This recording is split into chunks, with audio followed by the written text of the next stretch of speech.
መሪነትና ካቶሊካዊ ማንነት በሚል ርዕስ ለቁምስና ወጣት መሪዎች በአዲስ አበባ ካቶሊካዊ ሰበካ ወጣት ቢሮና በህይወት እንደ ጥሪ የሱባኤና የምክር አገልግሎት ማዕከል የተዘጋጀ ስልጠና ከግንቦት 21 እስከ 23 ቀን 2018 ዓ.ም ተሰጠ።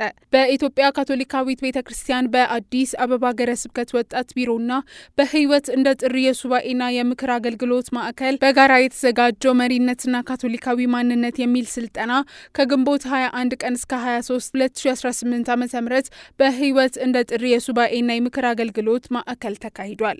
በዚህ ስልጠና ከተለያዩ ቁምስና የተውጣጡ የወጣት መሪዎች የተገኙ ሲሆን በመግቢያው መርሃ ግብር ላይ የአዲስ አበባ ካቶሊካዊ ሰበካ ወጣት ቢሮ ኃላፊ ክቡር አባ ገብረ መስቀል ሽኩር ፕሮግራሙን በጸሎት በመክፈት የመርሃ ግብሩን ዓላማ ለወጣቶቹ ያብራሩ ሲሆን በመልእክታቸውም ይህ ስልጠና አቀፍ ሱባኤ እርስ በርስ ለመተዋወቅና በወጣቶች አስተባባሪና በወጣት ቢሮ የተዘጋጀውን የወጣቶች እንቅስቃሴ እቅዶች ገለጻ አድርገዋል። መሪነትና ካቶሊካዊ ማንነት የሚለው ስልጠና በክቡር ዶክተር ጥዑም ደበሳ የተሰጠ ሲሆን መሪነት ከስነ ልቦና፣ ከምክንያታዊነት፣ ከመንፈሳዊነት፣ ከማህበራዊ ህይወት ጋር ተያይዞ ምን ይመስላል የሚለውን ሀሳብ በጥልቀት አብራርተዋል።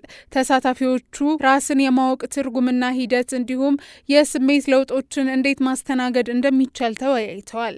ግንቦት 23 ቀን 2018 ዓ.ም የስልጠናው መርሃ ግብር መዝጊያ ቀን ወጣቶቹ በቅዱስ ገብርኤል ቁምስና የጳራቅሊጦስ መስዋዕተ ቅዳሴን የተካፈሉ ሲሆን ከመስዋዕተ ቅዳሴው በኋላ በነበራቸው መርሃ ግብር ላይ በየቁምስናቸው ስላሉ እንቅስቃሴዎች ተወያይተዋል።